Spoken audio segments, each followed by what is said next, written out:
Assalamualaikum warahmatullahi wabarakatuh.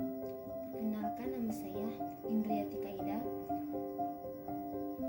kelas C, Etik, Prodi Administrasi Publik, Fakultas Ekonomi. Baiklah, saya di sini akan menjelaskan tentang etika politik, paradigma Pancasila, paradigma masyarakat dan paradigma negara.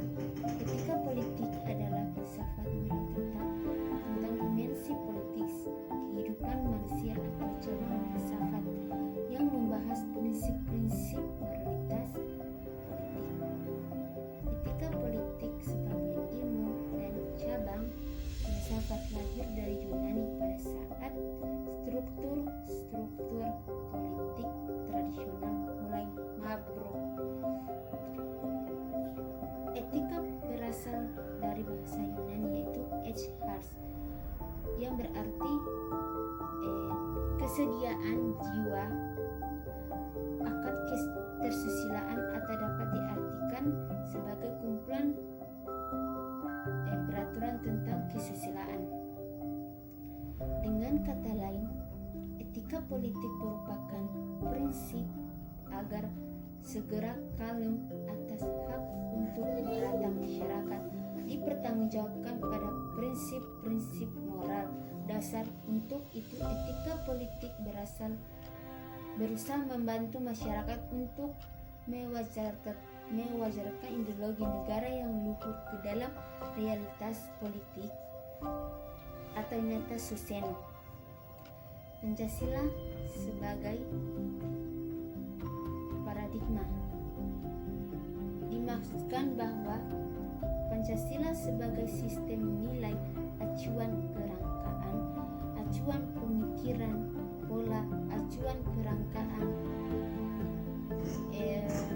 pada pemikiran atau jelasnya sebagai sistem nilai yang dijadikan kerangkaan landasan, kerangkaan cara, dan sekaligus kerangkaan arahan atau tujuan bagi yang memandangnya.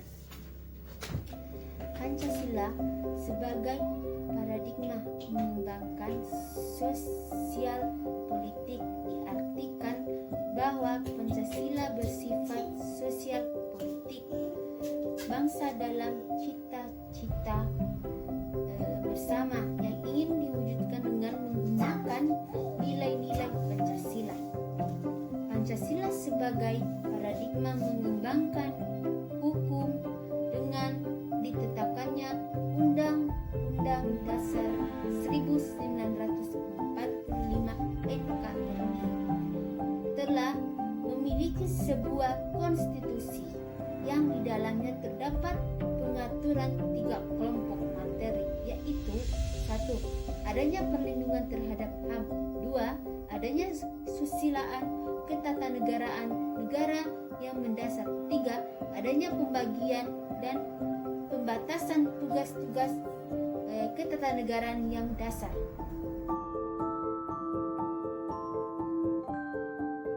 Pancasila sebagai paradigma ilmu pengetahuan dengan memasuki kawasan filsafat.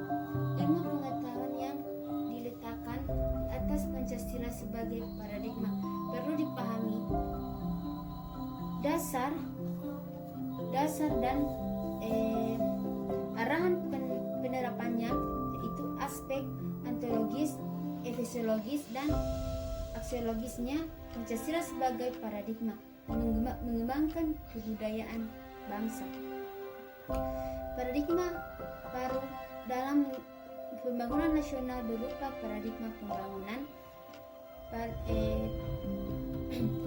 berkelanjutan dan pelaksanaannya perlu diselenggarakan dengan haknya budaya komunitas yang di sampingnya diselenggarakan negara dengan berbangsa dan hak asasi individu secara berkembang.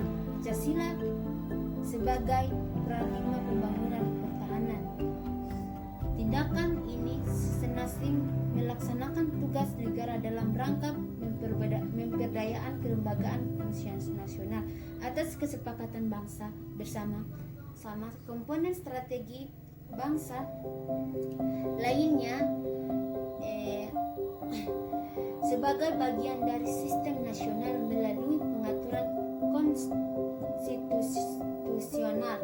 Pada hakikatnya merupakan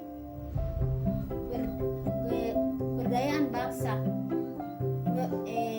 Implikasikan paradigma Pancasila pada pemahaman Undang-Undang Dasar 1945 karena ideologi Pancasila merupakan paradigma hidup dasar negara dan tujuan negara kesatuan Republik Indonesia. Ia harus dijadikan sistem nilai acuan paradigma dan memahami Undang-Undang Dasar. Paradigma sosial merupakan kerangkaan berpikir dalam masyarakat yang menjelaskan bagaimana cara pandangan terhadap faktor kehidupan sosial dan berlakuan terhadap ilmu atau teori yang ada di paradigma ini juga sosial dan paradigma ini juga menjelaskan bagaimana meliputi dan memahami suatu masalah secara umum. Paradigma diklasifikasikannya ada dalam dua kelompok, yaitu paradigma kuitatif dan non kuitatif. Masing-masing paradigma ada pendekatan ini mempunyai kelebihan dan juga kelemahan, sehingga untuk menentukan pendekatan atau paradigma yang akan digunakan dalam melakukan penelitian tergantung ada beberapa hal, di antaranya jika melakukan suatu penelitian yang telah rinci yang menegakkannya pada aspek detail yang kritis dan menggunakan cara studi kasus, maka pendekatan yang sebaiknya dipakai adalah paradigma kuitatif. Jika penelitian yang dilakukan untuk mendekatkan kesimpulan umum dan hasil penelitian didasarkan pada pengujian secara empiris, maka sebaiknya digunakan paradigma. Jika penelitian ingin menjawab pertanyaan yang menerapkan luas dengan objek penelitian yang banyak, maka paradigma kuitatif lebih tepat.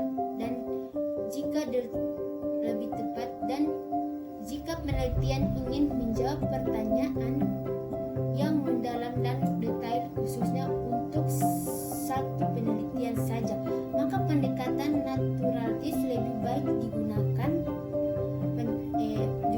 Pancasila sebagai paradigma pembangunan. Istilah paradigma adalah mulainya dipakai dalam bidang filsafat yang tertentu dinamiskan oleh suatu paradigma.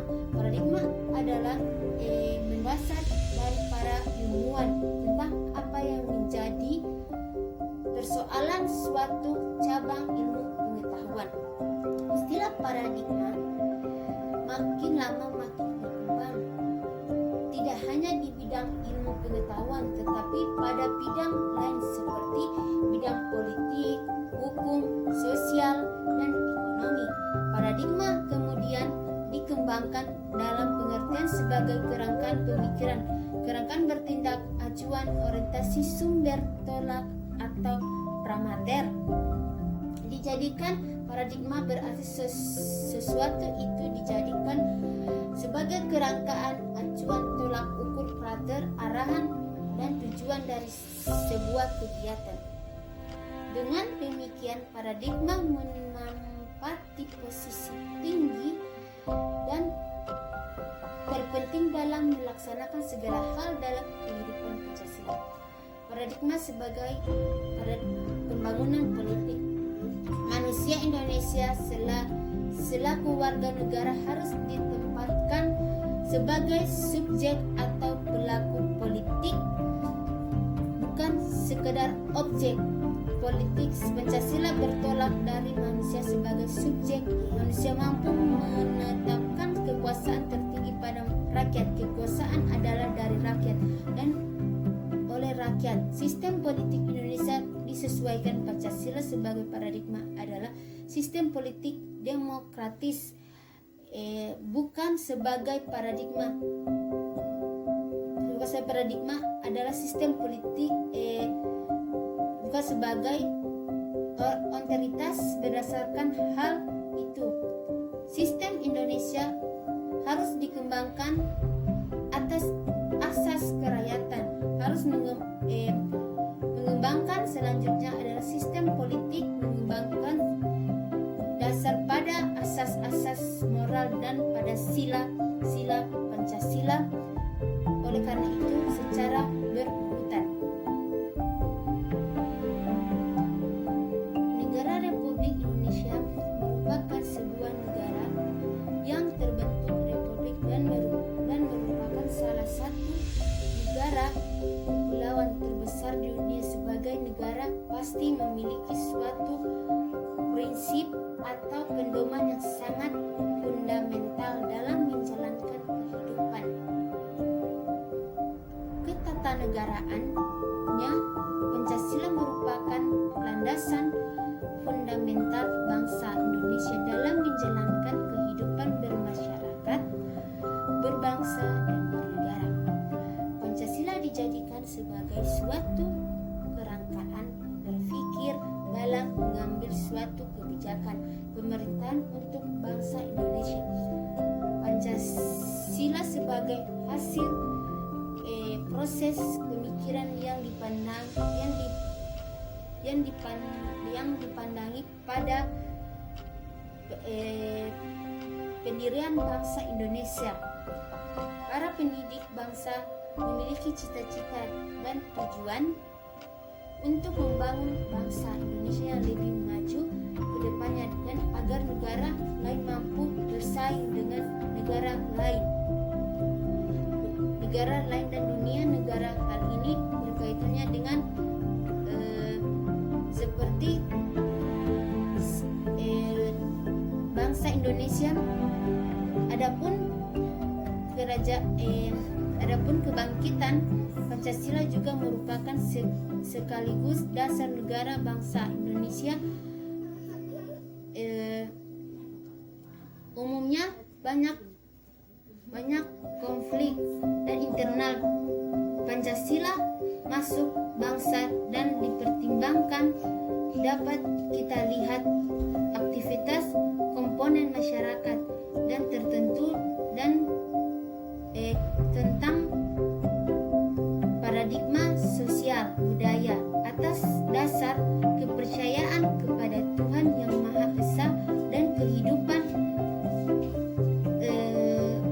masyarakat Indonesia harus benar-benar selaras dan menghubungannya dengan sebagai alam semesta. Di samping masyarakat Indonesia juga diharapkan memiliki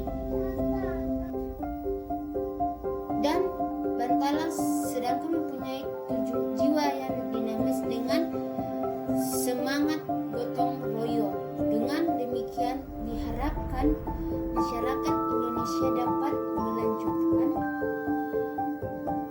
perjuangan bangsa dalam memiliki tujuan nasional. Pengembangan pendekatan dan kedamaian. Konsep mengenai pendekatan dan keamanan nasional. Kemerdekaan kemerdekaan merupakan sumber utama bagi pemikiran mengenai sistem pertahanan kealaman yang tepat pada semesta. Rakyat bertanggung jawab melaksanakan pertahanan dan hanya akan yang bersifat definisi dan kehidupan fisik maupun nilai yang telah diterima oleh seluruh rakyat Indonesia yang memiliki mengamalkan seluruh hak dan kewajiban nasional. Sekian dari saya, lebih kurangnya saya mohon maaf. Assalamualaikum warahmatullahi wabarakatuh.